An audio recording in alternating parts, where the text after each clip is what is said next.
आज Doubtnut app download करें। Doubtnut पर अपने सभी गणित, रसायन विज्ञान, भौतिक विज्ञान और जीव विज्ञान के डाउट्स का करो सफाया। बस प्रश्न की फोटो खींचो, एक ही प्रश्न को क्रॉप करो और तुरंत वीडियो सोल्यूशन पाओ। अभी डाउनलोड करें। दोस्तों, हमको प्रश्न में पूछा गया है कि पीएन संधि डायोड का निर्माण किस प्रकार करते हैं।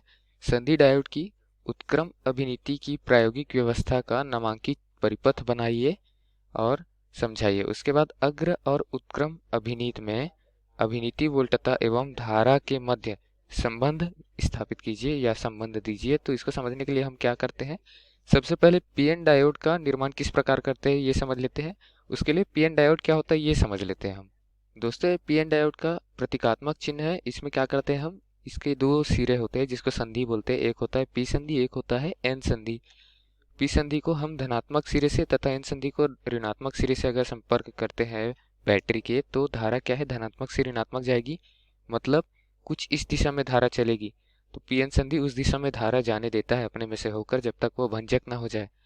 और अगर मैं पी सिरे को ऋणात्मक तथा एन सिरे को धनात्मक से संलग्न कर दूं, तो धारा क्या होनी चाहिए, धनात्मक से ऋणात्मक, मतलब इस दिशा पर चलनी चाहिए। लेकिन इस दिशा पर जब तक भंजक इसका विभवांतर ना हो जाए सिरों पर, तब तक ये दूसरी दिशा पर धारा को जाने नहीं देती। ठीक है दोस्तों, तो ये धारा को एक ही दिशा पर जाने देती है। ये होती है पीएन जंक्शन डायोड, पीएन संधि डायोड। अब इसका निर्माण किस प्रकार करते हैं ये देख लेते हैं हम। तो दोस्तों, पीएन संधि जो होता है वो दो प्रकार के अर्धचालक संधियों से बनता है, जिसमें पी क्षेत्र और एन क्षेत्र क्रमशः रहते हैं। पी क्षेत्र पे क्या रहते हैं, कोटर रहते हैं और ये धनावेश से परिपूर्ण रहता है। इसमें ग्राही आयन जो रहते हैं वो ऋणात्मक रहते हैं। और एन क्षेत्र में क्या रहता है, इलेक्ट्रॉन रहते हैं। ये ऋणावेशित रहता है, परिपूर्ण रहता है ऋणावेश से। और इसमें दाता आयन क्या रहते हैं, धन आयन रहते हैं, जिसको हम अपद्रव्य बोल सकते हैं। बीच में एक अवक्षय परत होता है और इसकी बाइसिंग कैसे करते हैं हम, अगर अग्र अभिनीत में करना हो तो जो पी क्षेत्र है उसको हम धनात्मक से पॉजिटिव से, मतलब धनात्मक से क्या करते हैं, संलग्न करते हैं बैटरी के या विद्युत स्रोत के। और एन क्षेत्र को हम ऋणात्मक से संलग्न करते हैं। तो क्या होता है, ये अग्र अभिनीत में होता है। और इसको अगर हमको पश्च अभिनीत में करना होता है तो हम क्या करते हैं, पी क्षेत्र को ऋणात्मक से करते हैं और एन क्षेत्र को धनात्मक से करते हैं। तो ये पश्च अभिनीत में होता है। ठीक है दोस्तों, तो हमको प्रश्नानुसार क्या पूछा गया है, प्रश्नानुसार हमको पूछा गया है, देख लेते हैं कि संधि डायोड की उत्क्रम अभिनीति की प्रायोगिक व्यवस्था का नामांकित चित्र बनाइए। तो हमको क्या करना है, इसमें उत्क्रम अभिनीत करना है।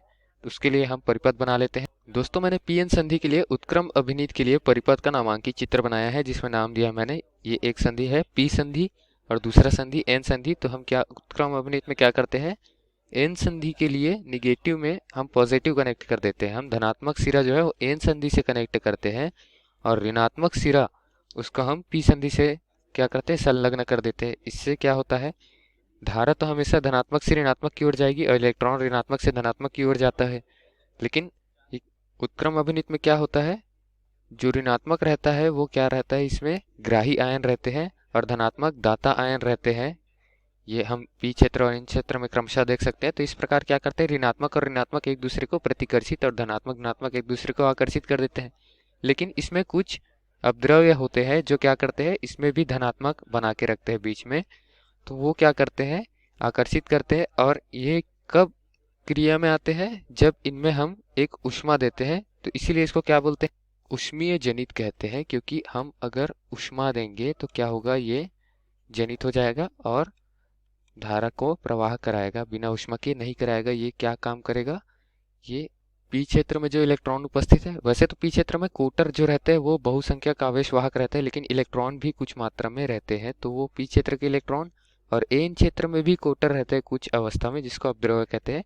तो एन क्षेत्र में कोटर, ये दोनों क्या हो जाते हैं, उत्क्रिय हो जाते हैं। और इसको उत्क्रिय करने के लिए हमको ऊष्मा देनी पड़ती है बाहर से। तो इस प्रकार ये ऊष्मीय जनित बाइजिंग कहा जा सकता है। ठीक है दोस्त, तो किसी पीएन संधि डायोड में जो पश्च धारा है वो किस पर निर्भर करती है, पश्च धारा की निर्भरता होती है इसमें ताप पर। ठीक है दोस्तों, तो ताप बढ़ाने पर धारा भी बढ़ जाती है।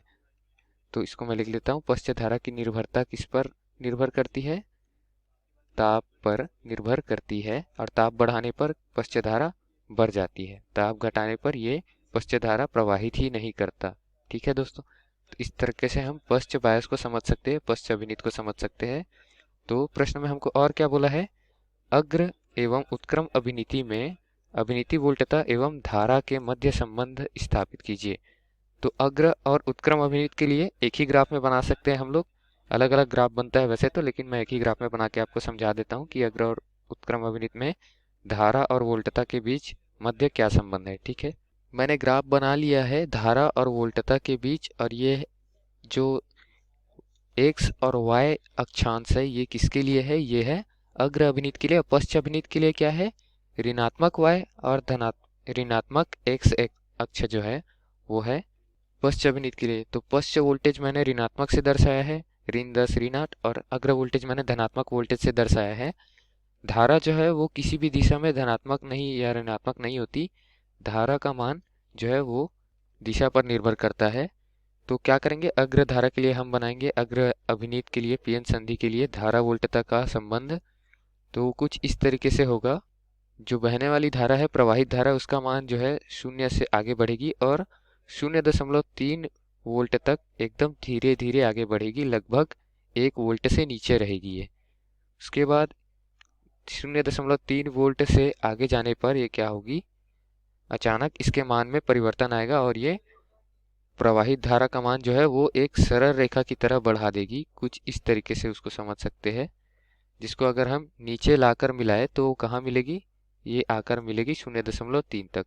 ठीक है दोस्तों, तो इस तरीके से हम धारा और वोल्टेज का संबंध देख सकते हैं। किसके लिए, ये है अग्र अभिनीत के लिए। मैं लिख लेता हूँ इसको, अग्र अभिनीति के लिए ग्राफ है वोल्टेज और धारा के बीच। और पश्च अभिनीति के लिए ग्राफ देखते हैं। तो पश्च अभिनीति में क्या होगा, मैं ऋणात्मक जो दूंगा, विभवांतर दूंगा वोल्टेज में, वो ऋणात्मक रहेगा। तो इसके लिए मैं अलग स्याही का उपयोग करता हूँ, क्योंकि ये क्या रहेगा, मिलकर जाएगा, इससे 0 से होते हुए जाएगा, 0 तक ही रहेगा।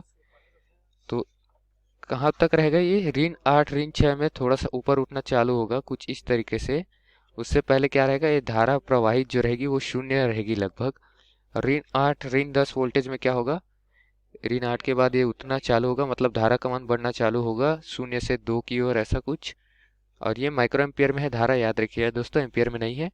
तो जैसे ही ऋण 10 वोल्टेज पहुंचेगा, ये भंजक वोल्टेज बोल सकते हैं इसको। इसके बाद क्या होगा, भंजक स्थिति में होगी जो हमारी डायोड होगी वो, तो धारा का मान अचानक से यहाँ बढ़ जाएगा और अनंत तक जा सकता है। धारा का मान जो है वो ऋण 10 की वोल्टेज में धारा एक सरल रेखा में गति करती है और उसका मान बढ़ते रहता है। इस तरीके से हम उसको समझ सकते हैं।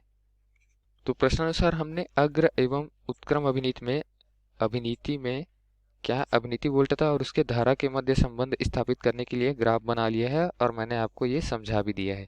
तो दिए गए प्रश्न के लिए हमारा उत्तर है दोस्तों। धन्यवाद। कक्षा 6 से 12वीं से लेकर नीट, IIT, JEE वो एडवांस के लेवल तक 1 करोड़ से ज्यादा छात्रों का भरोसा। आज ही डाउनलोड करें डाउटनेट ऐप या व्हाट्सएप करें अपने सारे डाउट्स 8400 400 400 पर।